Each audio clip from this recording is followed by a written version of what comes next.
सबको जय मसीह की। आज के आराधना में मैं आपका स्वागत करता हूं। आज हालेलुया प्रभु की उपस्थिति में आने के लिए परमेश्वर ने हमारी सहायता की है। इन दिनों में हम आत्मिक बढ़ोतरी के विषय में बात कर रहे हैं। प्रभु हमें आत्मिक बढ़ोतरी दे। हालेलुया। कई बातों के विषय में हमने अध्ययन किया है। विश्वास में बढ़ोतरी चाहिए, हालेलुया। ज्ञान में बढ़ोतरी चाहिए, हमें स्वास्थ्य में बढ़ोतरी चाहिए और हमें धन में बढ़ोतरी चाहिए। इन तमाम विषयों के बारे में हमने अध्ययन किए और पिछले सप्ताह में हमने आरंभ किया है आत्मिक बढ़ोतरी के विषय में। आत्मिक बढ़ोतरी के विषय में मैंने सबसे पहला पॉइंट आपको बताया है, बाइबल अध्ययन हमारे आत्मिक बढ़ोतरी के लिए बहुत ही महत्वपूर्ण है। बाइबल को पढ़िए, बाइबल को मेडिटेट कर लीजिए, मनन कर लीजिए, बाइबल को याद कर लीजिए और बाइबल की आज्ञाओं को मानिए। ये 4 बिंदुओं पर पिछले इतवार के दिन आपके साथ परमेश्वर का वचन को बांटने के लिए प्रभु ने मेरी सहायता की। आज मैं दूसरा एक विषय जो आत्मिक बढ़ोतरी के लिए बहुत ही महत्वपूर्ण है वो बांटना चाहता हूँ। हालेलुया, आमीन।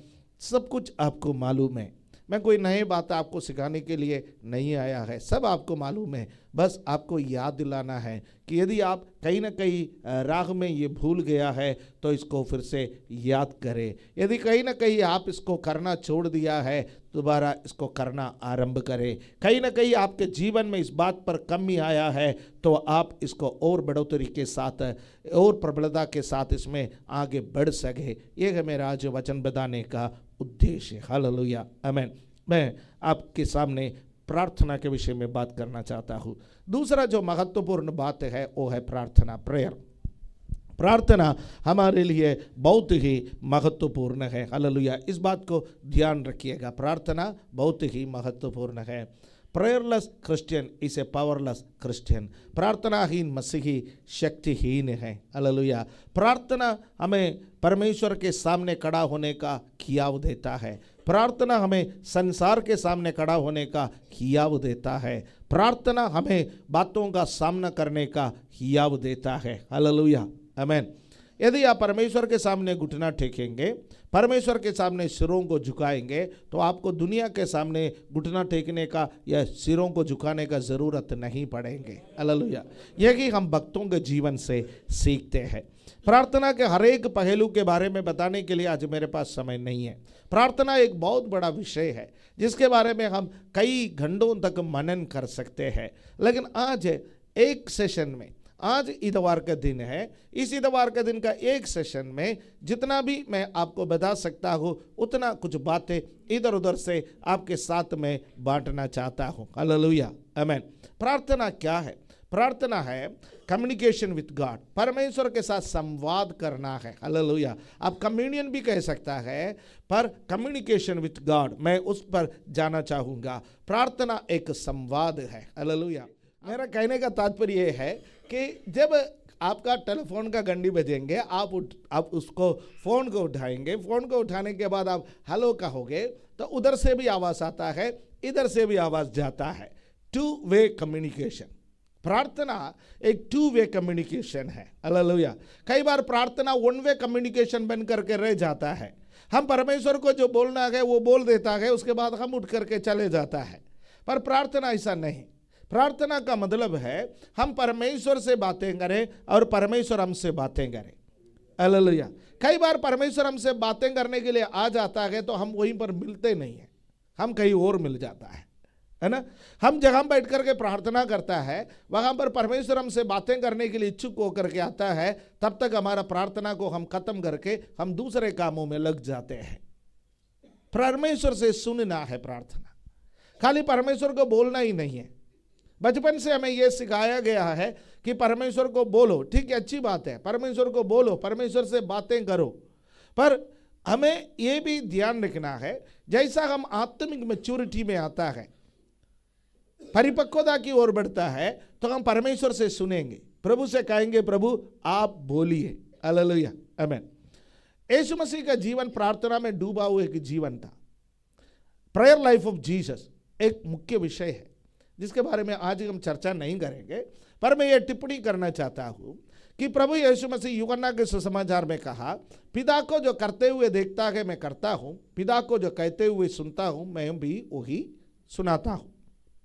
वही कहता हूं, पूरी रात वो प्रार्थना में क्यों बिताया समय, भोर के समय वो प्रार्थना में क्यों बिताया?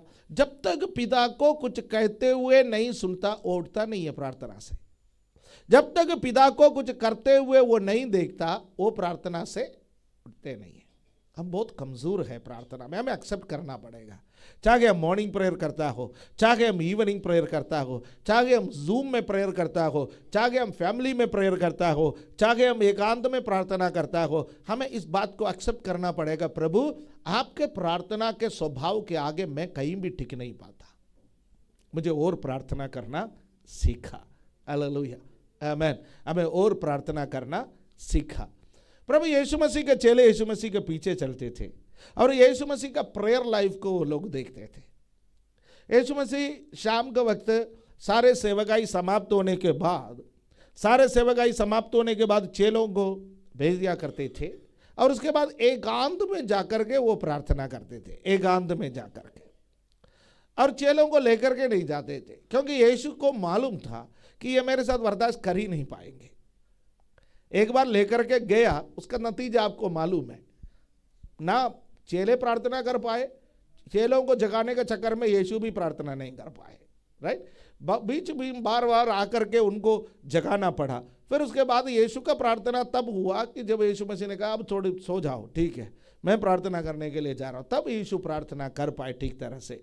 जब उसके जीवन के सबसे विषम परिस्थिति में यीशु अपने चेलों से प्रार्थना के लिए रिक्वेस्ट किया था, चेले कितना प्रार्थना कर पाए हैं वो उसके बारे में भी हमें मालूम है। पर सेवकाई में जब हम देखते हैं कि वो एकांत में प्रार्थना करते थे, चेले इतना प्रार्थना को बर्दाश्त नहीं कर पाएंगे, उनको मालूम था। इसका अर्थ क्या है? प्रार्थना का अलग अलग लेवल है, सब लोग एक समान प्रार्थना नहीं कर सकते। यदि कोई भी व्यक्ति आप जितने घंटे प्रार्थना कर सकते हैं उतना प्रार्थना नहीं कर पाते हैं तो उनको तुच्छ मत समझिए। हालेलुया। धीरे धीरे परमेश्वर उनको बढ़ाएंगे। यदि हम किसी के समान, हम दूसरे लोगों को जब देखते हैं उसके समान हम प्रार्थना नहीं कर पाते हैं तो अपने आप को भी तुच्छ समझने का कोई जरूरत नहीं है। जब यीशु का प्रार्थना के सामने यीशु मसीह के चेले अपने आप को देखे तो वो लोग बहुत कमजोर नजर आए, तो उन्होंने यीशु मसीह से कहा, पिता हमें प्रार्थना करना सीखा। यीशु हमें प्रार्थना करना सीखा। हालेलुया। हमारा भी हृदय के अंदर से एक पुकार आज सुबह का समय उठे, प्रभु मुझे प्रार्थना करना सीखा। Hallelujah, amen, amen. Lord teach me how to pray. प्रभु मुझे प्रार्थना करना सिखा, मैं किस रीति से प्रार्थना करूं, किस तरीके से प्रार्थना करूं। तब प्रभु ने एक नमूने का प्रार्थना अपने चेलों को सिखाया है, वो एक मॉडल प्रेयर है। उसको बार बार दोहराने से मुझे कोई आपत्ति नहीं है, बाइबल का वचन है, प्रभु की प्रार्थना है, प्रभु के द्वारा सिखाया गया प्रार्थना है, उसको आप बार बार दोहरा सकता है। जितने भी बार आप दोहराएंगे आपके जीवन में आत्मिक उन्नति होंगे। पर खाली उसको दोहराते रहने से काम नहीं चलेगा, वो एक मॉडल प्रेयर है, इसलिए हम बार बार उसको दोहराते नहीं हैं, बल्कि हम उसी के समान प्रार्थना करते हैं। उस प्रार्थना में यीशु मसीह ने हमें क्या सिखाया उसको हम देखेंगे। तो हमें वहाँ पर जाना नहीं चाहता, नहीं ठहरना चाहता, बल्कि यीशु ने क्या सिखाया एक एक सेंटेंस में मैं बता के जाना चाहता हूँ, राइट। पहले मैंने आपसे क्या कहा, प्रार्थना परमेश्वर के साथ हमारा एक संवाद है, टू वे कम्युनिकेशन। हम बोलते गए, परमेश्वर सुनते गए, परमेश्वर बोलते गए, हम सुनते हैं, राइट। ये होना हमारे लिए बहुत जरूरी है। अब हम देखेंगे प्रार्थना में परमेश्वर ने, प्रभु यीशु मसीह ने अपना प्रार्थना में क्या सिखाया। प्रभु ने एक प्रार्थना, एक अच्छा प्रार्थना में मिनिमम 5 बातें होना बहुत जरूरी है। ये संडे स्कूल में सिखाया जाता है। एक प्रार्थना में मिनिमम 5 बातें, आपका प्रार्थना में मिनिमम 5 बातें होना आपके लिए अनिवार्य है। एक, आप परमेश्वर की स्तुति करें, hallelujah, amen, praise and worship. जब परमेश्वर की उपस्थिति में आते हैं, आपको और परमेश्वर के साथ एक संबंध स्थापित करने का अच्छा तरीका स्तुति और आराधना है। आपको याद होगा, हम लोग जब भी प्रार्थना में आता है मिनिमम एक गीत गा लेता है, एक गीत। वो गीत जब गाते हैं, वो गीत के बोल परमेश्वर के स्तुति पर लिखा हुआ है या परमेश्वर के वचन पर लिखा हुआ बोल है गीत। परमेश्वर के प्रति स्तुति और आराधना अर्पण करने का एक तरीका है गीत। जब हम गीत गा लेता है तो परमेश्वर के साथ कहीं ना कहीं हम कनेक्ट हो जाता है। ये हमारा एक हैबिट भी हो गया है ना।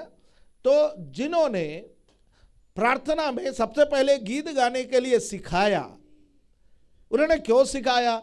जब हम गीत गाते हैं उस गीत में स्तुति और आराधना आता है, और स्तुति और आराधना परमेश्वर के साथ हमें जोड़ देता है। Hallelujah, amen, hallelujah. स्तुति और आराधना परमेश्वर के साथ हमें जोड़ देता है। इसलिए सबसे पहले हमारे जीवन में क्या होना चाहिए? स्तुति और आराधना। इसलिए प्रभु ने अपना प्रार्थना सिखाया, तो प्रभु ने सिखाया, हे हमारे पिता, तू जो स्वर्ग में है, तेरा नाम पवित्र माना जाए, तेरा राज्य आए। हालेलुया। सब कुछ प्रभु है। आराधना क्या है? प्रभु पर जो केंद्रित है वो सब कुछ आराधना है। Whatever is focusing on God, जो कुछ भी प्रभु पर केंद्रित है वो आराधना है। जो कुछ भी स्वयं पर केंद्रित है, दैट इज आइडल वर्शिप। तो हमारे गीत का मुख्य विषय कौन है? यीशु। हमारा स्तुति और आराधना का मुख्य विषय कौन है? यीशु। हालेलुया, आमीन। तो हमारे आराधना का केंद्र बिंदु प्रभु यीशु है। इसलिए प्रभु ने सिखाया, तेरा नाम पवित्र नाम, तेरा राज्य, तेरी इच्छा। सब कुछ किसके ओर इशारा कर रहा है? परमेश्वर की ओर। तू हमारा पिता, तेरा राज्य, तेरा नाम, तेरी इच्छा। हालेलुया, आमीन। सब कुछ परमेश्वर की तरफ केंद्रित है। तो स्तुति और आराधना किसके तरफ केंद्रित होना चाहिए? परमेश्वर की तरफ। हालेलुया, आमीन। इसलिए पहला जो बात है वो है परमेश्वर के तरफ केंद्रित एक आराधना प्रार्थना में होना चाहिए। दूसरा, प्रार्थना में एक चीज होना चाहिए कि अपने पापों की माफी, कन्फेशन ऑफ आवर सिन, है ना। हमें से कोई ये तो नहीं कह सकता ना मैंने कभी पाप नहीं की। हालेलुया, आमीन। पाप नहीं की, है ना। हमें पापों की माफी मांगना चाहिए। पापों की माफी इसलिए नहीं मांगना चाहिए कि हमने पिछले दिनों में कोई जानबूझ के पाप करके आया हो। कोई गलत मत समझना। पास्टर जी ने बोला है पापों की माफी मांगना चाहिए प्रार्थना में, इसलिए इतवार के दिन प्रार्थना में आने से पहले कुछ पाप करके आना चाहिए। इस विचारधारा में मत जाना, राइट। हम पाप नहीं करने के लिए कोशिश करते हैं, उसके बावजूद भी जाने अनजाने में हमारे जीवन में पाप आ सकता है। हम इस पापमय संसार में जीवन बिता रहे हैं। हमारे सोच में पाप आ सकता है ना। हमारे एक्शन में, हमारे व्यवहार में पाप आ सकता है। हमारे देखने में, हमारे सुनने में, हमारा बोलने में कहीं भी पाप आ सकता है। तो उस पाप से छुटकारा पाने का सबसे असरदार तरीका पाप का अंगीकार करना है। पाप का अंगीकार के बारे में वचन शक्तिशाली रूप से हमसे बातें करता है। यदि कोई अपना पाप को छिपा करके रखेगा वो परमेश्वर से आशीष नहीं पाएगा, बल्कि जो अपना पाप को खोलकर परमेश्वर से माफी मांगेगा वो परमेश्वर का क्षमा का पात्र बनेगा, उस पर करुणा की जाएगी। हालेलुया, आमीन। पश्चाताप के विषय में बहुत वचन है। उसका पुत्र प्रभु यीशु मसीह का लहू हमारे सारे पापों से धोकर हमें शुद्ध करता है। प्रभु ने सिखाया जैसे हम हमारे अपराधियों को क्षमा करता है कि वैसा प्रभु तू भी हमारे अपराधों को क्षमा कर। प्रभु के प्रार्थना में पाप की माफी है। जैसा हम हमारे अपराधियों को क्षमा करता है परमेश्वर, तू भी हमारे अपराधों को क्षमा कर। हमारे अपराधों को परमेश्वर क्षमा करना है। हालेलुया, आमीन। तो पापों की माफी हमारे प्रार्थना का एक मुख्य भाग है। सबसे पहले मैंने क्या बोला? स्तुति और आराधना, फिर पापों का माफी मांगना। तीसरा पार्ट में जब आता है तो आता है अपना जरूरतों को मांगना। जरूरतों को मांगना, हम प्रार्थना में अपना जरूरतों को मांग सकते हैं। हमें से कई लोगों का प्रार्थना में केवल यही पार्ट रह जाता है, बाकी 4 गायब है ना। है हम 2 सेंटेंस में, 3 सेंटेंस में, 4 सेंटेंस में परमेश्वर के सामने इतना तो बोल देता है कि प्रभु मेरा जरूरत है कि ये पूरा करना, मेरे बच्चों का जरूरत ये है पूरा करना, मेरे परिवार का जरूरत ये है पूरा करना। पर मैं भाइयों बहनों में ये कहना चाहूंगा, पहला 2 पार्ट पूरा करने के बाद आप तीसरे में जाइए तो बेहतर रहेगा। पहले परमेश्वर का स्तुति और आराधना कर लीजिए, पर्याप्त मात्रा में कर लीजिए, पर्याप्त मात्रा में कर लीजिए। हालेलुया, आमीन। मैं ऐसा कई भाई बहनों को जानता हूं जिनको हम यहां पर गाने के लिए माइक नहीं दे सकते, लोग विचलित हो जाएंगे। उसके बावजूद भी वो अपने व्यक्तिगत प्रार्थना में कई गाने गाते हैं, कई ट्यून हमसे भिन्न है। कई बार हम सोचते हैं कि ये गाना ऐसा ही गाया जाता, अरे बाबा ये तो ट्यून कहीं चला गया, जाना तो आईटीओ से गया उत्तम नगर से। पर मैं आपको एक बात कहना चाहता हूं, टून पर नहीं है। जब अपना टून पर भी वो गाना गाता है वो परमेश्वर के साथ कनेक्ट हो जाते हैं। उन लोगों के लिए मैं प्रभु का धन्यवाद करता हूं।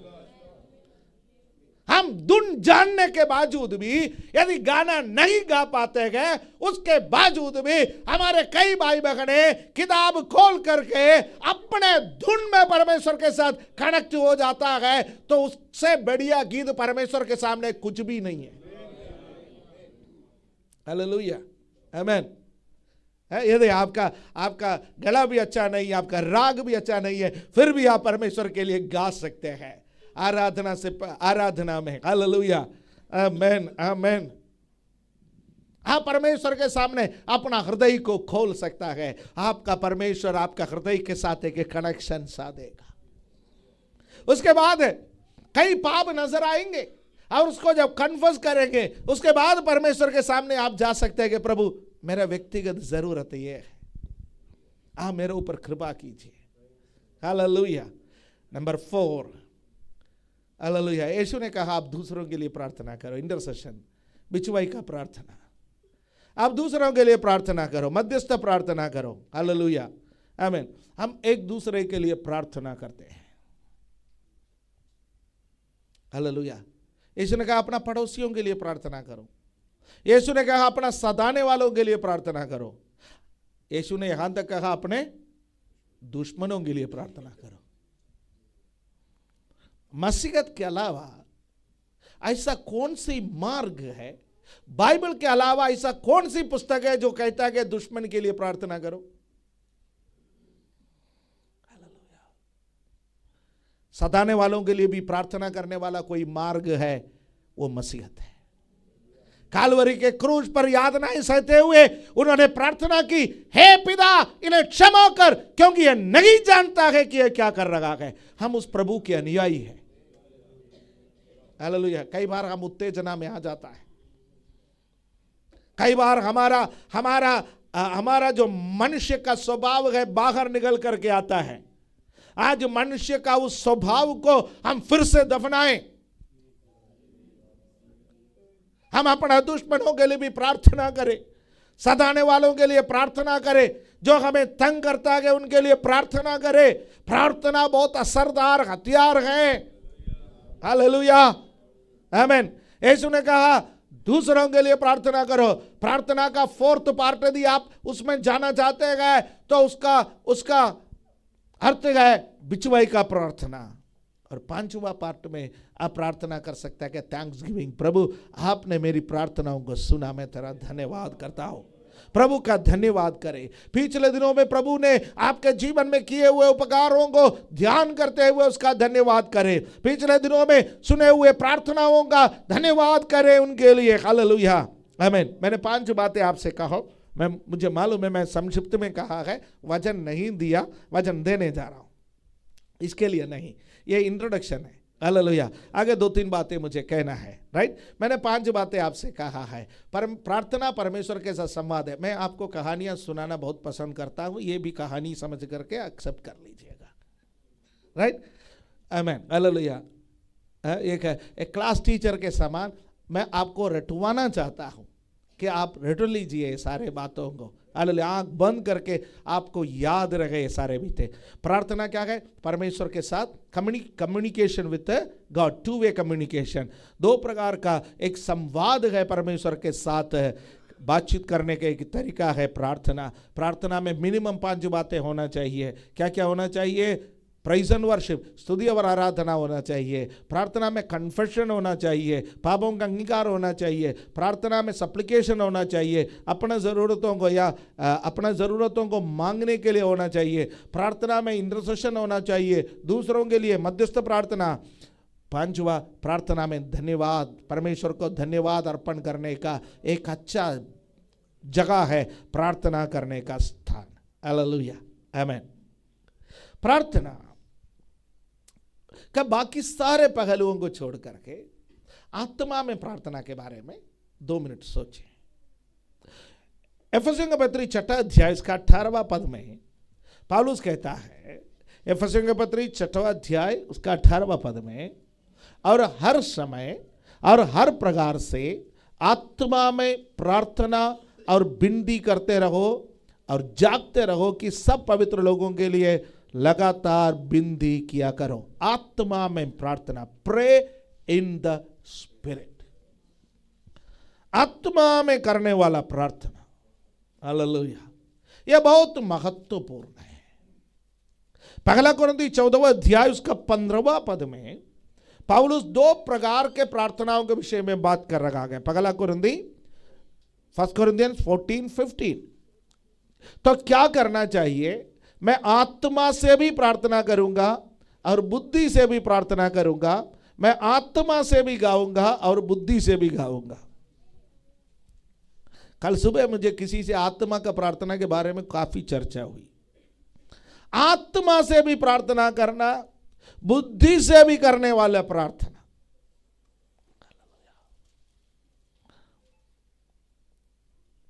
मैं आपको एक बात बता दूं, यदि आप आत्मा में प्रार्थना करना चाहते हैं तो कम से कम पहले बुद्धि में आरंभ तो करो। बिना बुद्धि में आरंभ करके आप आत्मा में कैसे जा सकते हैं? सब कुछ ऐसा तो नहीं है कि परमेश्वर नींद में सब कुछ जगह पर फिट करेंगे।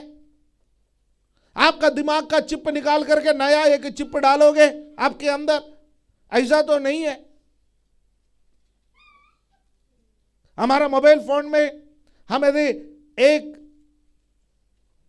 कंपनी का सिम इस्तेमाल करते हैं तो हम उसको पोर्ट करना चाहते हैं, तो जब पोर्ट हो जाता है तो एक को निकाल करके दूसरा डाल दे। वोडाफोन से एयरटेल में या एयरटेल से वोडाफोन में, एयरलाइंस में, किसी में भी जाए, पुराना का नाम मिट जाएगा, नया का नाम आएगा। ऐसा तो नहीं है आत्मिक जीवन। एकदम प्रभु सब कुछ निकाले, अभी तक तुम शरीर में चल रहा था, निकाल दिया, मैं आत्मा में डाल दी, ऐसा तो नहीं। बुद्धि से प्रार्थना अनिवार्य है, पर बुद्धि का प्रार्थना का एक सीमा है, हमारे शब्दों का एक सीमा है। उस सीमा के पार हमारी प्रार्थना जाना है तो हमें प्रार्थना आत्मा में करना पड़ेगा। हालेलुया। और आत्मा में प्रार्थना करना एक आत्मिक हथियार है। हालेलुया। जहां आप पहुंच नहीं सकते वहां पर आपका प्रार्थना पहुंच सकते हैं। हालेलुया। जरूरी नहीं हम प्रार्थना करने के समय व्यक्ति को चूक करके प्रार्थना करें। आपका प्रार्थना आईसीयू के अंदर पहुंच सकते हैं। आपका प्रार्थना देश के सीमाओं को पार करके दूसरा देश में पहुंच सकते हैं। आपका प्रार्थना कठोर दिलों को छेद करके उसके अंदर तक सुसमाचार के बीज बोने के लिए सामर्थी है। हालेलुया, आमीन। एक मिसाइल है, यहां से आप बटन दबाओगे, जहां आप निर्धारित करोगे वहां पर जाकर के गिरेंगे। तभी तो हम दुश्मन के लिए प्रार्थना कर पाते हैं। यीशु ने तो ये तो नहीं कहा ना आपका दुश्मन का सिर पर हाथ रख के प्रार्थना करो, ये तो संभव तो नहीं है ना। हम यहाँ पर बैठकर भी दुश्मन के लिए प्रार्थना कर सकते हैं, अपना घर के अंदर रहकर भी आपसे नफरत करने वाले लोगों के लिए प्रार्थना कर सकते हैं, आपका विरोध करने वालों के लिए प्रार्थना कर सकते हैं। वो प्रार्थनाएं लोगों के जीवन को बदलेंगे। हालेलुया, आमेन, आमेन। यहां पर हम देखते हैं आत्मा में प्रार्थना करना एक आत्मिक हथियार है। एफिसियों का पत्री 6 अध्याय में आत्मिक हथियारों के श्रेणी में आत्मा में प्रार्थना, साधारण प्रार्थना नहीं, आत्मा में प्रार्थना। नया नियम का विश्वासियों, पुराना नियम में आत्मा कम लोगों को दिया जाते थे या गिने चुने लोगों को दिया जाते थे, पर नया नियम में हर एक विश्वास करने वाले को प्रभु ने पवित्र आत्मा देने का वायदा किया है। इसलिए नया नियम के कलीसिया के हर एक विश्वासी जन आत्मा में प्रार्थना कर सकते हैं। It's a privilege. आत्मा में प्रार्थना करना हमारा जीवन का एक सौभाग्य है। हालेलुया, आमीन। एक सौभाग्य है आत्मा में प्रार्थना करना। रोमियो के पत्री 8वां अध्याय उसका 26वां पद में आत्मा का प्रार्थना के एक उदाहरण लिखा हुआ है। क्या लिखा है? रोमन्स 8:26, इसी रीति से आत्मा भी हमारी दुर्बलता में सहायता करता है, क्योंकि हम नहीं जानते कि प्रार्थना किस रीति से करना चाहिए, परंतु आत्मा आप ही ऐसे आगे भरकर जो बयान से बाहर है हमारे लिए विनती करता है। आत्मा क्या करता? बयान से बाहर है ऐसे आगे भरकर आगे भर के करने वाली प्रार्थना। आप आगे कब बढ़ते हैं?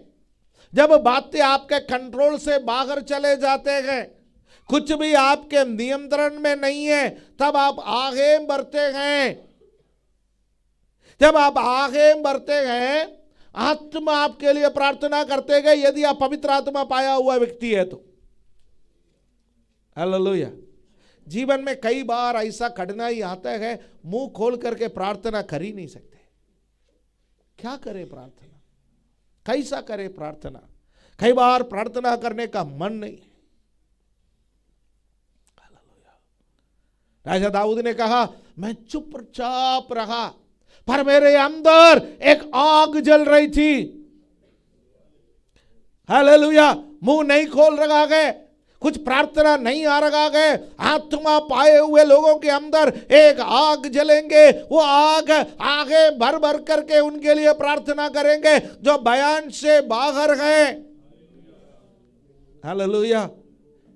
जब कठिन परिस्थितियों से गुजरते हैं, किसी को नहीं बता सकते, ऐसे कठिन परिस्थितियों से जब हम गुजरते गए, आत्मा में हम प्रार्थना कर सकते हैं। हालेलुया। इसलिए पवित्र आत्मा पाना बहुत जरूरी है। सभी जवानों से मैं कहना चाहता हूं, पवित्र आत्मा पाइए। घंटों आत्मा में आराधना करना हमें सीखना है। घंटों आत्मा में आराधना करना, अन्य भाषा में आराधना करना संसारिक व्यक्ति के लिए वो कोई अर्थ नहीं रखते हैं। बुद्धिमान लोगों के लिए कोई मतलब नहीं रखते हैं वो, पर आत्मा में प्रार्थना करने वाला जानता है वो अदृश्य शक्तियों को हराने के लिए सामर्थ्य है। हालेलुया, आमीन, आमीन। प्रार्थना दृश्य क्षेत्र में काम करने से पहले अदृश्य क्षेत्र में काम करते हैं, और अदृश्य क्षेत्र में काम करने वाला प्रार्थना आत्मा में करने वाला प्रार्थना है। हालेलुया, आमीन। प्रार्थना एक आत्मिक हथियार है। आत्मा में प्रार्थना एक आत्मिक हथियार है, और बुद्धि से भी प्रार्थना कर सकते हैं, आत्मा से भी प्रार्थना कर सकते हैं, पर आरंभ कई बार बुद्धि से होता है। जब आप बुद्धि से आरंभ करोगे, धीरे धीरे परमेश्वर आपको एक आत्मा के क्षेत्र में ले जाएंगे, जहां पवित्र आत्मा से आपका अभिषेक किया जाएगा। हालेलुया, आमीन। फिर हम देखते हैं आंखें भर करके करने वाला प्रार्थना, आंखें भर करके करने वाला प्रार्थना वो हमसे नहीं होगा, पर हम में जो आत्मा निवास करता है उस आत्मा से होगा। पवित्र आत्मा हमारे लिए आंखें भर भर के प्रार्थना करते हैं। हालेलुया, आमीन। अब मैं आपको प्रार्थना के कुछ उदाहरण बताना चाहता हूँ, प्रार्थना के कुछ उदाहरण जो बाइबल में है। हालेलुया। पुराना नियम से हम 2 उदाहरण ले लेंगे। पुराना नियम में हम देखते हैं कि एलिया का प्रार्थना, हालेलुया। पहला राजा 18वां अध्याय 36 और 37 में एलिया का प्रार्थना है। आप स्क्रीन पर देख सकते हैं, मैं पढ़ने नहीं जा रहा हूँ। एलिया का प्रार्थना पहला राजा 18वां अध्याय 36 और 37।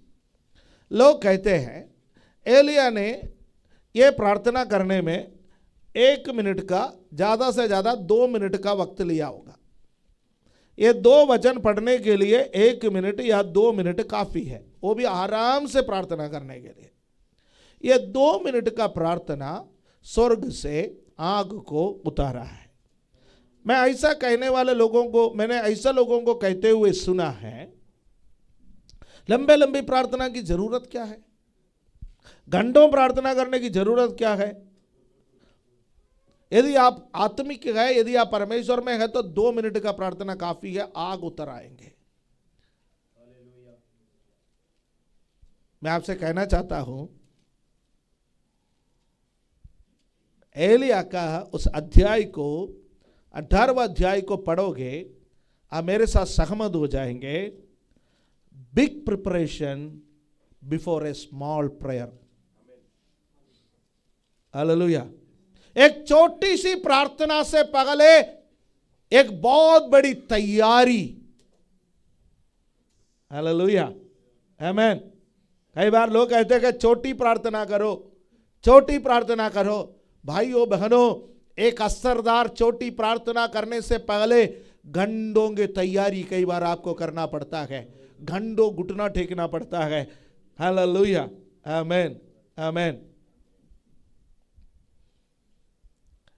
मैं जब संडे स्कूल पढ़ते थे, हमें प्रार्थना के बारे में कई उदाहरण सिखाया करते थे। उसमें से एक उदाहरण है चट्टानों को तोड़ना। हम ऐसे क्षेत्र से आए गए जहां पर बड़े बड़े चट्टान हैं, जहां से चट्टानों को खोद करके या चट्टानों को तोड़ करके उसको निकाला जाता है।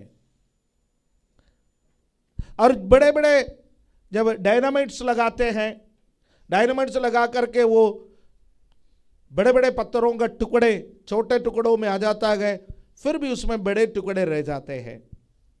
उसको ट्रक में आप लोड नहीं कर सकते, क्योंकि आज तो मशीन्स अवेलेबल है। उस समय पर लोग ही पकड़ के उसको ट्रक के ऊपर डालते थे, तो उसको फिर छोटे टुकड़ा करना पड़ता है।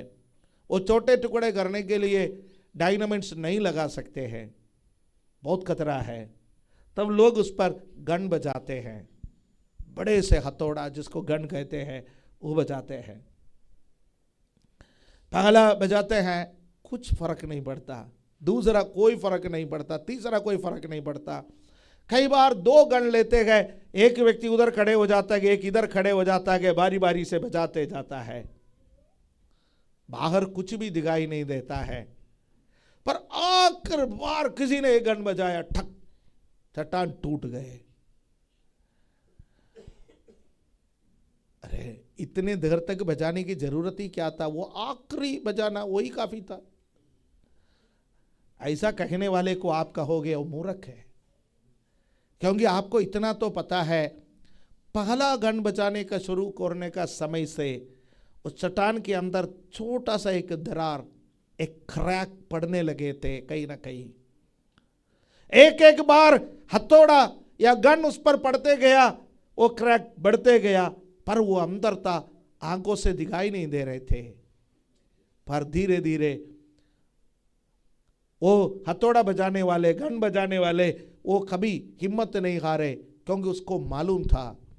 आप और मैं दूर खड़े होकर के देखने के समय अंदर का उस क्रैक हमको दिखाई नहीं देते, उसको भी दिखाई नहीं देते, पर उसने अपनी आत्मा में कुछ सेंस किया, मैं जो बजाता हूं इसका ताकत क्या है मुझे मालूम है, मैं जो मेहनत करता हूं उसका ताकत क्या है मुझे मालूम है। ये चट्टान बाहर से कितना भी खड़क क्यों न दिख रहा हो, कितना भी मजबूत क्यों नहीं दिख रहा हो, इसके अंदर मेरा ये हथौड़ा बजाने से, गन बजाने से क्रैक आ चुका है और मैं लगातार इस पर बजाते रहेंगे, ये चट्टान टूट जाएगा। मेरे प्यारों, आपका प्रार्थना ऐसा काम करता है। आप जब प्रार्थना करते हैं, किसी भी विषय के लिए आप प्रार्थना करते गए, आपको बाहर कुछ भी दिखाई नहीं देता है, कोई क्रैक दिखाई नहीं देता, कोई भी असर दिखाई नहीं देता, कोई भी बदलाव दिखाई नहीं देता। इसलिए प्रभु यीशु मसीह ने कहा है, निरंतर प्रार्थना करते रहो, हियाव बांधो, प्रार्थना करो, बिना हिम्मत हारे प्रार्थना करो, क्योंकि हर बार आप प्रार्थना करते हैं अंदर कुछ न कुछ क्रैक डेवलप हो जाता है, और लगातार करने वाला प्रार्थना आपका उस जरूरत को पूरा करेंगे। असरदार छोटे प्रार्थना से पहले एक बहुत बड़ी तैयारी की जरूरत होते हैं। पहला राजा 18वां अध्याय हमें यही दिखाता है। इसलिए हिम्मत मत हारिए, प्रार्थना में आगे बढ़िए। Hallelujah, hallelujah. यदि आप आत्मिक जीवन में मजबूत होना चाहते हैं, यदि आप अपने आत्मिक जीवन में बढ़ोतरी चाहता है, तो आपको क्या करना पड़ेगा? लगातार प्रार्थना करना पड़ेगा, लगातार प्रार्थना करना पड़ेगा। कुछ भी दिखाई नहीं दे रहा है, फिर भी आपको प्रार्थना करना पड़ेगा। हालेलुया। एलिया का जीवन का उदाहरण ले लेंगे, कई उदाहरण है प्रार्थना का। अन्य भक्तों का उदाहरण ले लेंगे, कई उदाहरण है प्रार्थना का। बिना दिखाई दिए उन लोगों ने प्रार्थना की। दूसरा उदाहरण दानियल का पुस्तक 9 अध्याय उसका 19वां पद में है। यहां पर दानियल 3 शब्दों का इस्तेमाल करते हैं। दानियल 9:19। यहां पर दानियल कहता है, हे प्रभु सुन ले, हे प्रभु पाप क्षमा कर, हे प्रभु ध्यान देकर जो करना है उसे कर, विलंब ना कर। हे मेरे परमेश्वर, तेरा नगर और तेरी प्रजा तेरी ही कहलाती है, इसलिए अपने नाम के निमित्त ऐसा ही कर। हे प्रभु सुन ले, हे प्रभु पाप क्षमा कर, हे प्रभु ध्यान देकर जो करना है उसे कर। दानियल 9वां अध्याय में दानियल का प्रार्थना के विषय में लिखा है। दानियल एक प्रार्थना योद्धा था।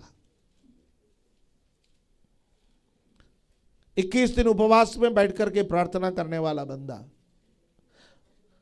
21 दिन उपवास में बैठने के लिए उन्होंने समय निर्धारित करके नहीं बैठा। उन्होंने प्रभु से कहा, प्रभु जब तक तू मुझे उत्तर नहीं देता तब तक मैं प्रार्थना में लगे रहूंगा। 21वां दिन जवाब आया, तब उसका उपवास रुका है। मेरे प्यारो, आपके सामने एक प्रार्थना का विषय है, तो जब तक उसका जवाब आपके हाथ में नहीं आता तब तक लगातार उपवास और प्रार्थना में समय बिताने के लिए आप तैयार हो जाए। हालेलुया। दानियल ने प्रार्थना में, दानियल का प्रार्थना के एक महत्वपूर्ण बात है। अब 9वां अध्याय पढ़ने का समय, दानियल अपने लोगों के लिए प्रार्थना की, पापों की क्षमा मांगा।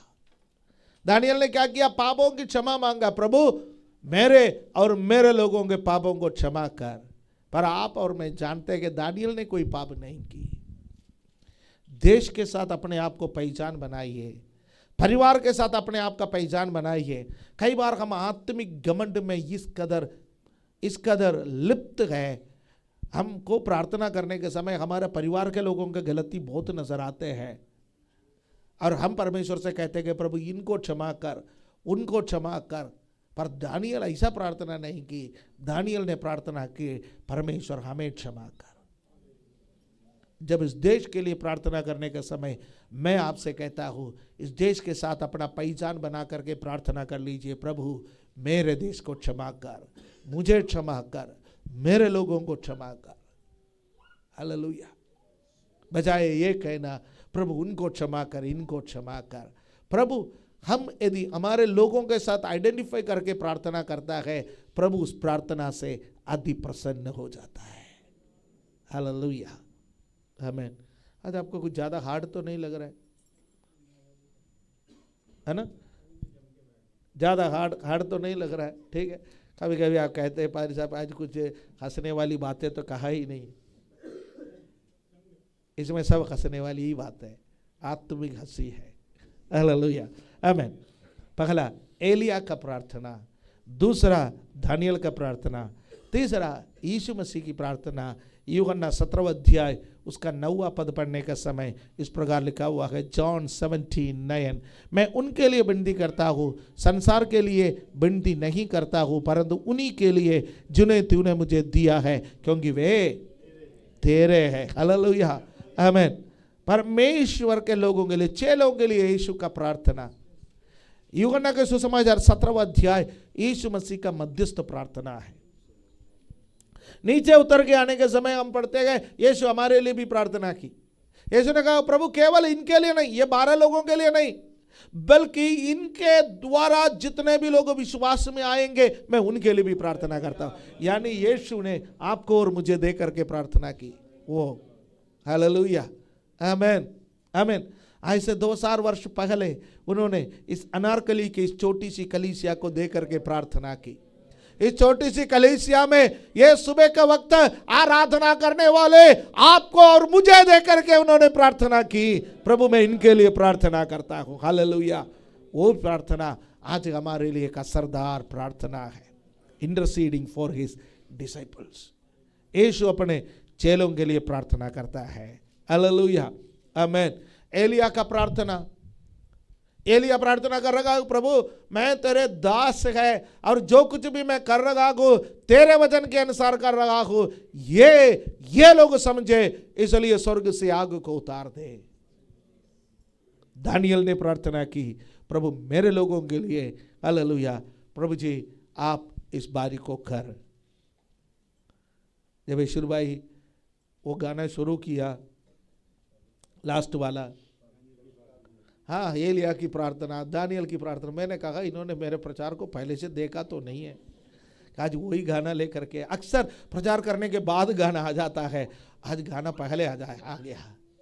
Hallelujah, praise the Lord, hallelujah. मैं आइडेंटिफाई कर रहा था, प्रभु आज आपने मेरे से बात की, ये गानों का माध्यम से भी आप बात कर रहा है, ताकि आप चाहते हैं कि हम प्रार्थना में और बढ़े। Hallelujah, amen, hallelujah, praise the Lord. Daniel की प्रार्थना, यीशु की प्रार्थना। अब कलीसिया की प्रार्थना। मैं अपने संदेश के अंतिम भाग में आया हूं, समय निर्धारित करना है। हालेलुया। प्रेरितों के काम 12वां अध्याय इसका 5वां पद, यहां पर हम देखते गए, एक्ट्स चैप्टर 12 वर्स 5, बंदी गृह में पतरस की रखवाली हो रही थी, परंतु कलीसिया उसके लिए लो लगाकर परमेश्वर से प्रार्थना कर रही थी। प्रेयर ऑफ यूनिटी, एकता की एक प्रार्थना। हालेलुया, आमीन, आमीन। हमारे पास स्टैच्यू ऑफ यूनिटी है, वो हमारे देश के पास है, स्टैच्यू ऑफ यूनिटी। शायद आप में से किसी ने देखा नहीं होगा, कभी जाके देख भी लिए, घूम के आइए, देश घूमिए, आपको प्रार्थना का विषय मिलेगा। पर मैं आपको बताना चाहता हूं, कलीसिया के पास there is no statue, but we have a prayer, prayer of unity. जब पतरस संकट में आया, कलीसिया ने बोला हम एक मन होकर के प्रार्थना करेंगे, लो लगा करके प्रार्थना करेंगे। यीशु मसीह ने कहा, पृथ्वी पर 2 या 3 लोग मेरे नाम से एक मन होकर के जो कुछ भी मांगे, पिता पुत्र पर महिमा होने के लिए वो तुम्हें देगा। हालेलुया, एकता की प्रार्थना। कलीसिया 4 मन होकर के प्रार्थना ना करे, एक ही मन होकर के प्रार्थना करें। असंभव बातें एक मन होकर के आप प्रार्थना करेंगे, घटेंगे। इससे पहले कलीसिया कभी नहीं सुने, बंदी गृह के दरवाजे अपने आप खुल गए। लेकिन पतरस जब आके गवाही बताया, कलीसिया को पता चला प्रार्थना से क्या कुछ नहीं हो सकता है। हालेलुया। पुराना नियम में आपने सिमिलर उदाहरण कहीं नहीं देखते, कहीं भी नहीं देखते सिमिलर उदाहरण पुराना नियम में। परमेश्वर ने दानियल को बचाया अलग तरीके से। परमेश्वर ने यूसुफ के सामने बंदी गृह को खुलवाया एक अलग तरीके से। परमेश्वर ने अपने भक्तों को कैसे कैसे बचाया, सब अलग तरीके से बचाया। कलीसिया ने कभी उम्मीद नहीं की कि पतरस बाहर आएगा, पर फिर भी कलीसिया प्रार्थना करने के लिए तैयार हो गई। असंभव बातों के सामने जब कलीसिया घुटना टेकने के लिए तैयार हो जाएंगे, वो असंभव संभव में परिवर्तित हो जाएंगे। हालेलुया। बुद्धि कह रखा है पतरस नहीं आएगा, किताबों में लिख के रखा है पतरस वापस नहीं आएगा, सरकार कह रही है पतरस वापस नहीं आएगा, बुद्धिमान लोग कह रखा है पतरस वापस नहीं आएगा, कलीसिया कह रखा कि वो आए या ना आए, नो टेंशन, हम प्रार्थना करेंगे। चंगा हो या ना हो, हम प्रार्थना करेंगे। छुटकारा मिलेगा या नहीं मिलेगा, हम प्रार्थना करेंगे। डॉक्टर कुछ बोले या ना बोले, हम प्रार्थना करेंगे। कलीसिया हालेलुया। ओ शद्रक मेशक अबेदनगो का विश्वास लेकर के आप प्रार्थना करोगे, मेरा परमेश्वर आग का भट्टे और तेरे हाथ से बचाने के लिए राजा ओ सामर्थी है, वो ना भी बजाए, हम जो करना है वो करेंगे, हम प्रार्थना करेंगे। ऐसा करने वाला प्रार्थना बड़ा असरदार प्रार्थना है। Hallelujah, praise the Lord. बंदी गृह के दरवाजे आपके प्रार्थना के सामने अपने आप खुल जाएंगे। याकूब की पत्री 5वां अध्याय 14 से 16 तक पढ़ करके हम समाप्त करेंगे। James chapter 5 versus 14 to 16।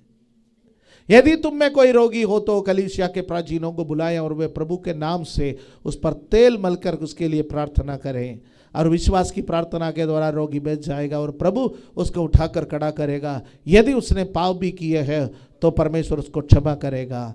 इसलिए तुम आपस में एक दूसरे के सामने अपने अपने पापों को मान लो और एक दूसरे के लिए प्रार्थना करो, जिससे चंगे हो जाओ। धर्मी जन की प्रार्थना के प्रभाव से बहुत कुछ हो सकता है। मेरे प्यारो, धर्मी जन के प्रार्थना के प्रभाव से बहुत कुछ हो सकता है। आपका प्रार्थना उससे बहुत कुछ हो सकता है।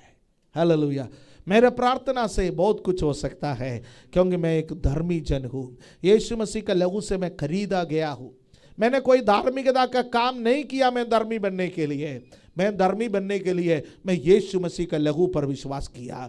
जब मैंने यीशु मसीह का लहू पर विश्वास किया, प्रभु यीशु ने मुझे धर्मी घोषित कर दिया है। मैं धर्मी होने के नाते उन्होंने मुझे धर्मी घोषित नहीं की, बल्कि मैं विश्वासी होने के नाते, उसका लहू के द्वारा खरीदा गया व्यक्ति होने के नाते यीशु ने मुझे धर्मी घोषित कर लिया है। हालेलुया। अब मेरा प्रार्थना का प्रभाव से बहुत कुछ हो सकता है कि वचन कहती है हालेलुया। विश्वासियों, उछलने का मन करता है हमें जब प्रभु ये कहता है तुम्हारा प्रार्थना के प्रभाव से बहुत कुछ हो सकता है। मैं एक साधारण व्यक्ति, आप एक साधारण व्यक्ति है। हम इस पृथ्वी पर जब घुटना टेकते हैं, हम इस पृथ्वी पर जब एक मन हो जाता है, जब हम इस पृथ्वी पर किसी कमरे में हालेलुया हम घुटना टेकर प्रार्थना करने के लिए तैयार हो जाता है, मेरे प्रार्थना के प्रभाव से बहुत कुछ हो सकता है। हालेलुया। ओ रामना शकना, अपने आंखों को बंद करे, रीमना धीरा रगला,